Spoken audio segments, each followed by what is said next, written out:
Hi, I'm MYP3, so I'll go through the assessment with you right now, right here. So let's go through and start with question 1. So solve the following equation. You always want to have the u on its own, or the variable on its own, so you want to get rid of everything that's next to it. In this case, you can start by multiplying by 5 on both sides. So you would get 6u on the left-hand side is equal to, and 5 times 12 gives you 60. You would then divide both sides by 6 to get u is equal to 10. As it actually is a one-step equation, I also want to show you one different way. So if you have 6 over 5 u being equal to 12, instead of timesing by 5 and then dividing by 6, you can, in one step, divide by 6 over 5. Divide by 6 over 5 on both sides in one step. And dividing by 6 over 5 is the same as multiplying by the reciprocal. Multiply by reciprocal.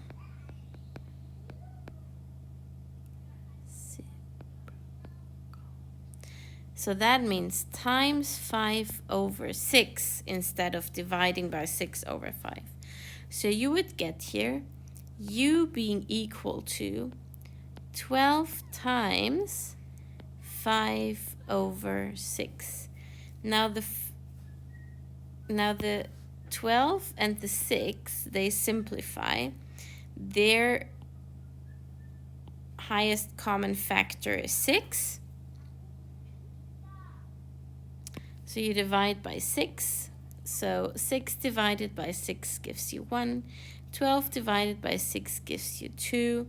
And you would then have 2 times 5 over 1, which is 10. U is equal to 10. So that's the second method. Then, second one.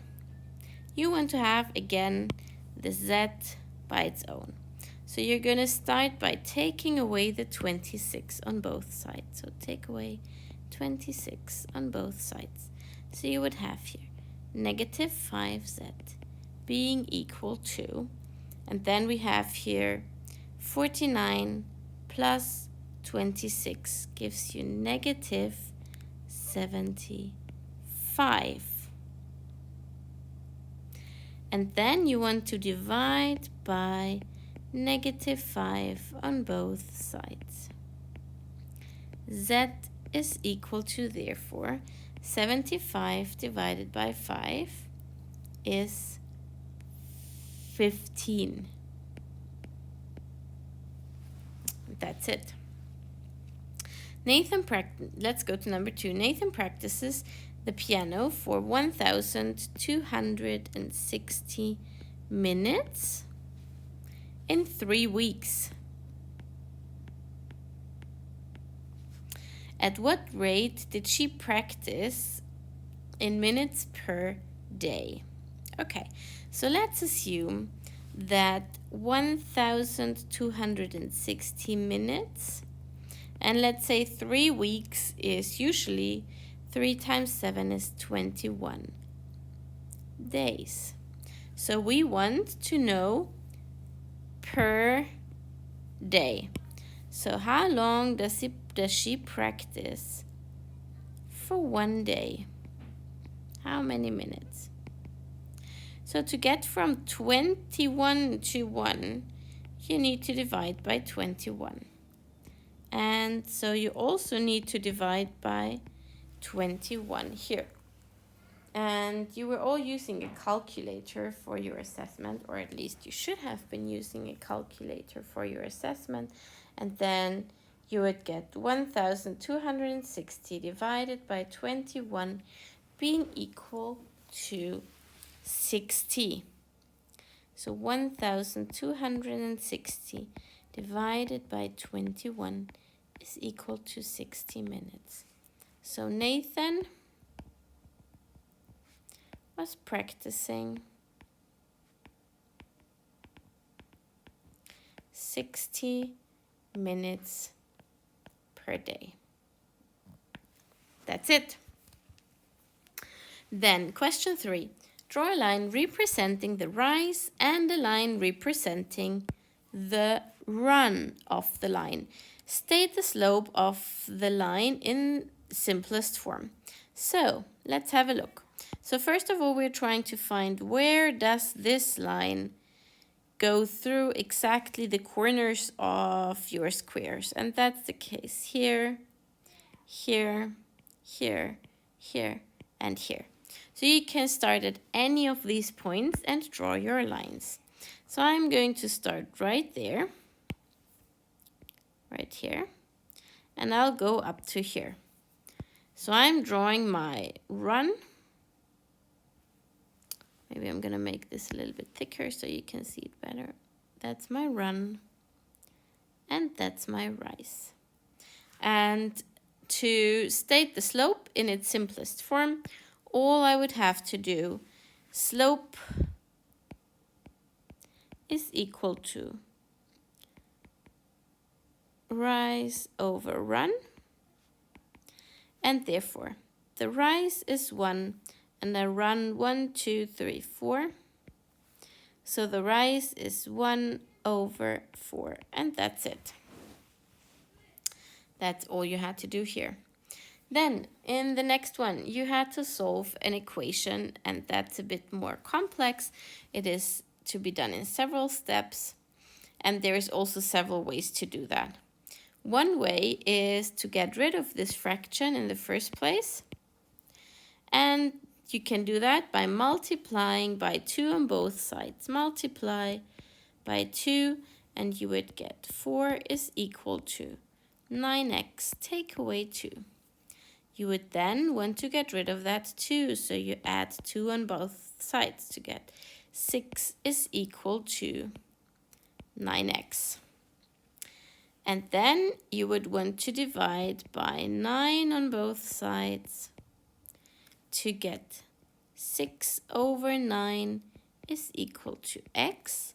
And you can simplify this fraction by dividing both the numerator and the denominator by 3. So 6 divided by 3 is 2. 9 divided by 3 is 3. So your x is equal to 2/3. That's it. And here I'm going to show you a different way for b. So you could, as we did here, you could get rid of that 4 by dividing by 4 on both sides. And I think this is the smarter way to go with it. However, you could also start by multiplying that 4 into your bracket. So to resolve, so expand this bracket first. And that's what I'm going to do here. So 4 times 2x is 8x plus 4 times 8 is 32 is equal to 48. You would then in your next step take away 32 on both sides. So take away 32, take away 32, you would get on the left hand side 8x being equal to 48 take away 32 would give you 16, if I'm not mistaken. 16, 48, take away 30. 48, take away 32 is 16, yes.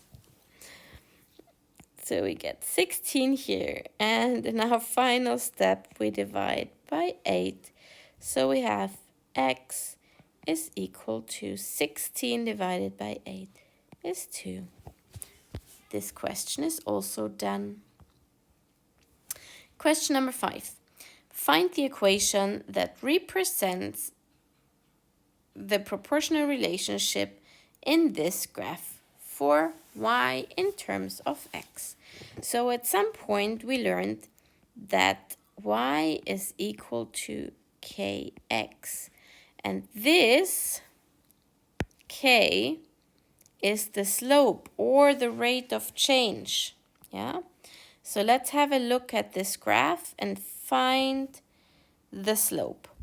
So your graph crosses a square exactly here, here, and here. So you could find your slope simply with that triangle rise over run. So I'm going to draw that in here. So from here to here and from here to here. So we have here slope is equal to rise over run. Let's have a look. From here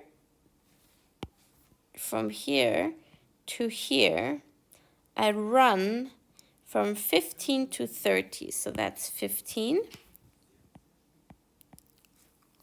Sorry, you can hardly read that. So that's 15. And you rise from 6 to 12. So that is exactly 6. So your rise over run is 6 over 12. And you can simplify that by dividing by 6. So that would give you 6 divided by 6 is 1. 12 divided by 6 is 2. So that's 1/2. So your equation is y is equal to 1/2 x. And that's it. Next one is a very simple one. Which one is the graph of a proportional relationship? And even if you had no clue whatsoever and you were reading question 5 really closely, you can see that this states proportional relationship.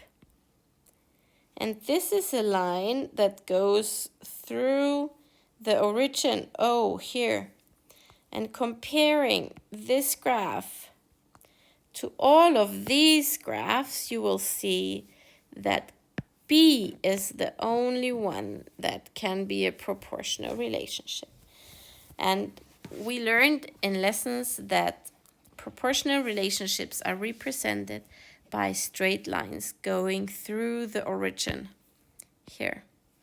So this is not a straight line at all. Neither is this one.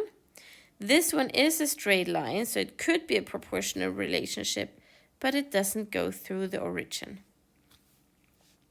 Challenging and familiar. Let's go to these. So the first one is to solve this equation. So you start usually by getting the x's to one side and your numbers to one side. So you could start by adding plus 5x to both sides.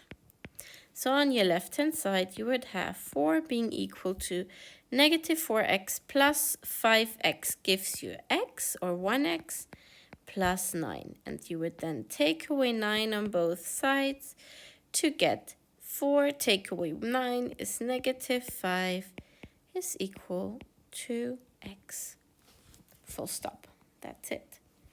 And this one is a bit more complicated. Here I would recommend to expand the bracket first, and then you gather your x's and your numbers. So 5 times negative 2 is negative 10x. 5 times negative 4 is negative 20. Minus 2x, the rest stays the same, plus 2 is equal to negative 42. Now I would collect my x's on the left-hand side and my numbers. So let's do that. Negative 10x, take away another 2x, is negative 12x. And Then we've done this and this. And now I'm left with my negative 20 plus 2. Negative 20 plus 2 is negative 18, being equal to negative 42. So now it's up to you. You can either get these 18 away from this side, the negative 18, or if you don't really like working with the negatives, you could add 12x on both sides and have an extra step then, because you then would have to get rid of this 42 here. So I would suggest that we start by adding 18 to both sides, plus 18 plus 18. So then we would get negative 12x is equal to, and then we have negative 42 plus 18, and that would give you negative 24. And in our final step, you would have to divide by negative 12. So you divide by negative 12 on both sides. So you get here x, negative divided by negative gives you a positive. 24 divided by 12 is 2. So your x is equal to 2. And that's it. Question number 8. Table below shows the cost of downloading songs from a website. Now, you want to find an equation where C represents the total cost in dollars and cents for any number of songs downloaded. Write a proportional relationship or equation for C in terms of S that match the context. So you want to know how much C is equal to, and you need some kind of factor. Remember, we had y is equal to kx, right? And we need some sort of factor. So you want to know what is the total cost if you buy any number, so S number of songs, okay? So you want to know what is that factor?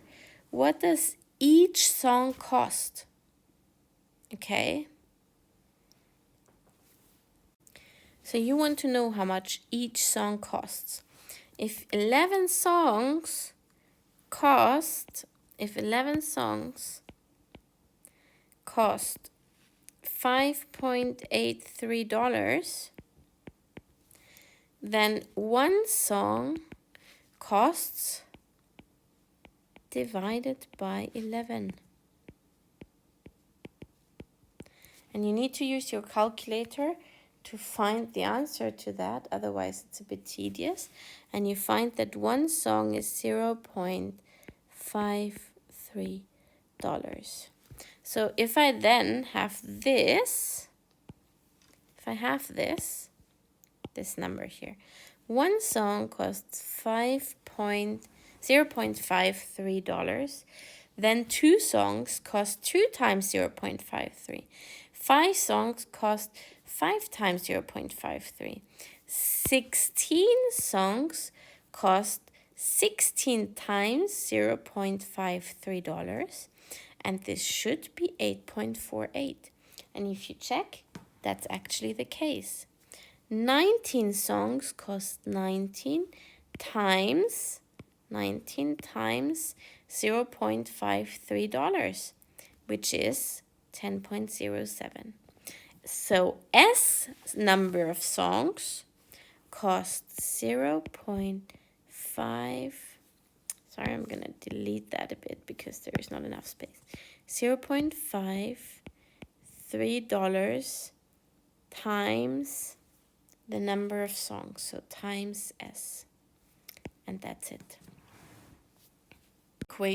Write the equation of the line in fully simplified slope-intercept form. That's question 9. So we did part of it already, but we need something else now. So the slope-intercept form is y equals, I don't know which variables we used, but I think it was mx plus c, sorry. We used mx plus c. And this is the slope, the m is your slope, and the c is your y-intercept. And I always find it easiest to start with the y-intercept because that's what I can read off the graph straight away. So where does my straight line cross the y-axis?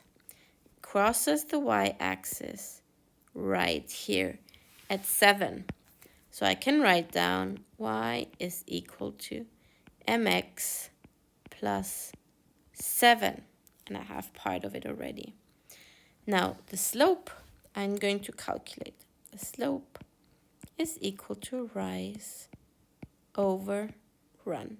And you should have done that earlier already. And you can see here that the parts, the corners are already marked for you on your graph. So all you had to do here, you didn't even have to draw this triangle that I'm drawing right now.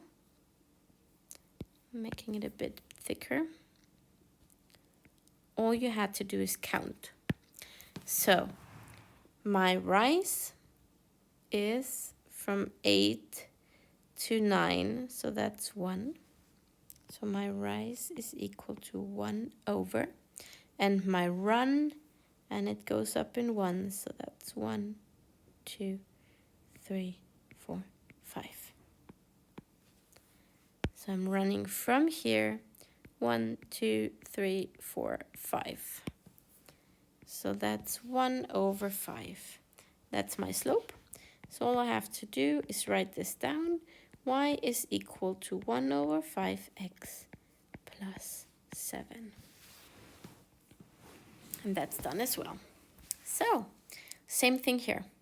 Write an equation for each line. Let's get started with the ones that are familiar. So let's start with the n, since it is very similar to what we just did. N double point. So we want, I'm just going to write down the general form here. Y equals mx plus c. Again, this is the slope. This is the y-intercept. Oops, sorry, there's not enough space here. Let me change that for you. So c is the y-intercept. So let's have a look. C, y-intercept for this line n. Where does it cross my y-axis? Right here at -1. So I can write down y equals mx minus 1. Careful, this is a minus because it crosses at -1. Now I'm going to try and find the slope. So I'm just going to take any point, let's say this one. And for every one, see, for every one that I go to the right, I go 1 up. So 1, 1. So my slope, rise over run, is equal to 1 over 1, which is 1. And I therefore get y equals x minus 1. And that's the equation for n. Let's have a look at m. Same thing, y is equal to, let's keep the m as it is for now. And where does it cross my y-axis to find the y-intercept? It crosses right here at +4, plus 4. Y is equal to, let's find the slope again. And I'm drawing this triangle. And you can see, please, here, that this line is going down, so my m is going to be negative. My rise is 2. In fact, it's -2 over my run is 1. negative 2 over 1 is negative 2x plus 4. And that's it. And then we have here a horizontal and a vertical line. And remember, we had this in our practice and in our preparation. P double point. So P is a vertical line, and therefore, and it crosses at x negative 4. So therefore, this line is simply x is equal to negative 4. And my L is a horizontal line where it crosses the y-axis at 4. And therefore, the equation is simply y is equal to 4. And that's it. Question number 11. 3 runners are training for a marathon. One day, they all run about 10 miles, each at their own constant speed. This graph shows how long in minutes it takes runner number 1 to run the miles. The equation that relates to runner numbers 2 distance with time is t equals 8.5 d. And this is the information table for runner number 3. So, to be able to know who is the fastest, you need to know the speed. So, how long does it take each runner to run 1 mile? And I'm going to start with the second one actually here. 1 mile. D is the distance. So if my D distance is 1 mile, then I get here T is equal to 8.5 times 1, which is 8.5. So this runner is 8.5 minutes per mile. So now let's have a look at the first graph here. How long from that graph does it take this runner to run 1 mile? So that would be here, and I can't really read this off the graph, but I can read off that it runs 2 miles in 20 minutes. Well, if it runs 2 miles in 20 minutes, well, then it will definitely run 1 mile in 10 minutes. So this one is definitely slower because it takes 10 minutes per mile. And then let's have a look at this one here. Runner number 3, 18 minutes for 2 miles. So then 1 minute, so 2 miles, 18 minutes, divided by 2, divided by 2. 18 divided by 2 is 9 minutes. So this runner takes 9 minutes per mile. And you therefore found that runner number 2 is the fastest,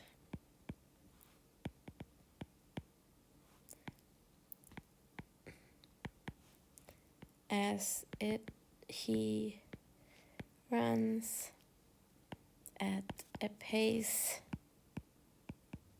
of 8.5 minutes per mile.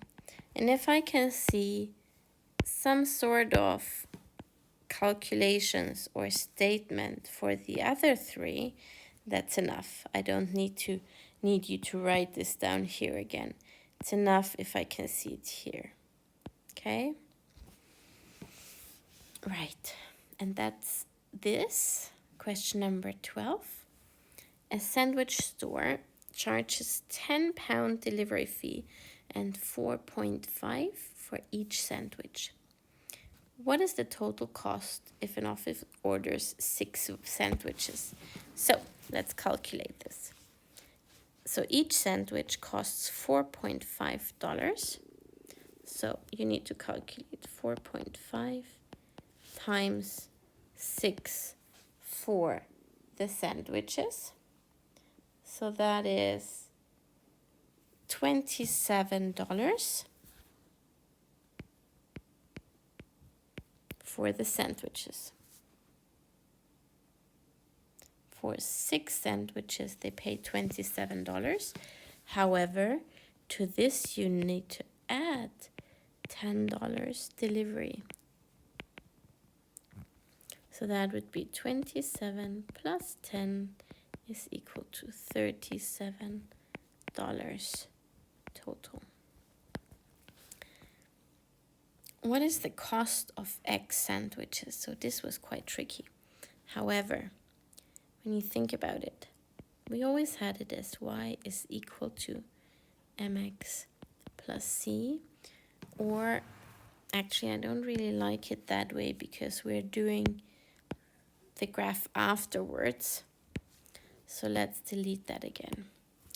So my total cost, let's say the cost is c, is equal to, I always have to pay $10 no matter what. This does not change. So I have 10. And to this 10, I need to add the amount that I'm going to pay for a number of sandwiches. And if it's 6 sandwiches, it's 4.5 times 6. If it's 10 sandwiches, it will be 4.5 times 10. If it's 12 sandwiches, it's going to be 4.5 times 12. If it's X sandwiches, it will be 4.5 times X sandwiches. So that C is equal to 10 plus 4.5X. And that's the answer here. Graph the total cost of sandwiches and delivery based on the number of sandwiches ordered. So let's say this is 1, 2, 3, 4, 5, 6, 7, 8, 9, and you can do the 10 here. Sandwiches.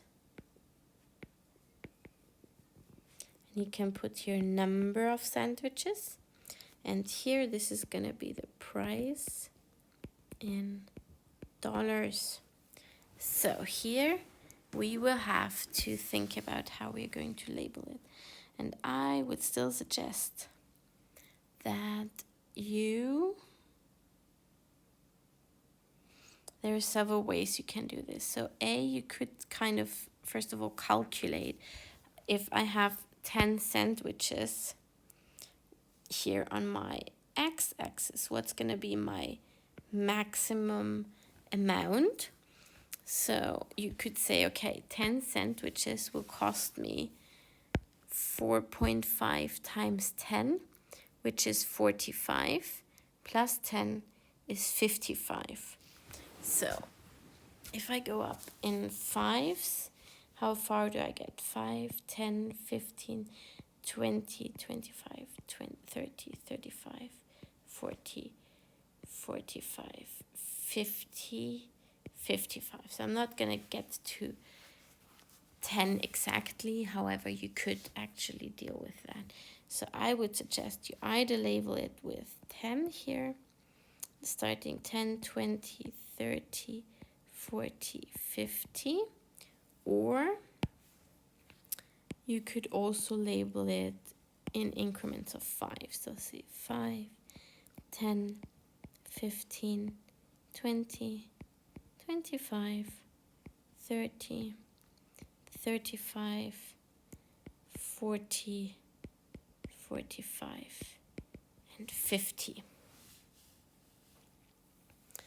So I know that even if I don't order anything, I'm going to pay $10 delivery fee. So that's where I'm going to start. My first sandwich is going to cost somewhere around 14.5. then I know already that I'm going to pay $37 for 6 sandwiches. So I can put that in my 6 here and 35. So that's gonna be somewhere around here. I'm gonna make a mark here. And all I then actually need to do is connect those 2 points with a straight line. If you really don't feel comfortable, you can put that last mark up here as well, even though it's outside of my box, and then connect with a straight line.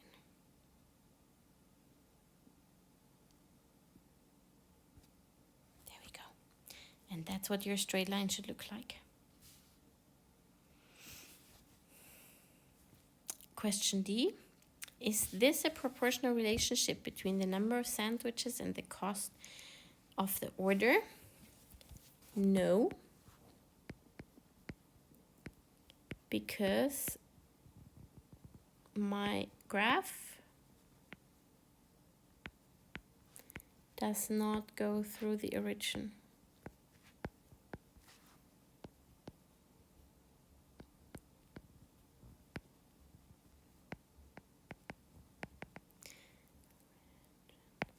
Or you could say no, because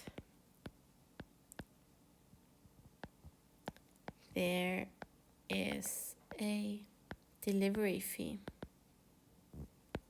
I would also say that's fine. Now, at the different sandwich shop, there is a $5 delivery fee, and each sandwich costs 4.5.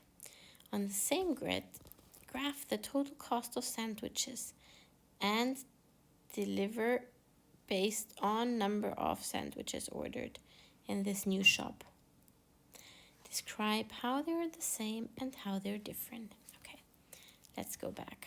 So now I only pay $5, but then I pay $4.50. So I'm gonna be here, and I'm gonna be here, and I'm going to be here.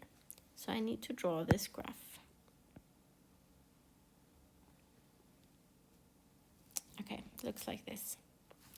Now, if you want to describe this mathematically, you can say the 2 graphs have the same slope, but a different y-intercept. Let's go back. They are parallel. Something else you can state.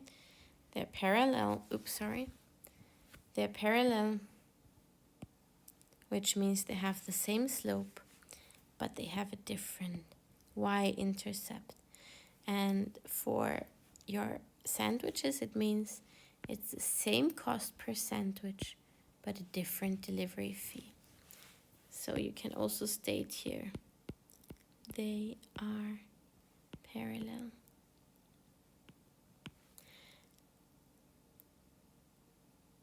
Okay, that's it.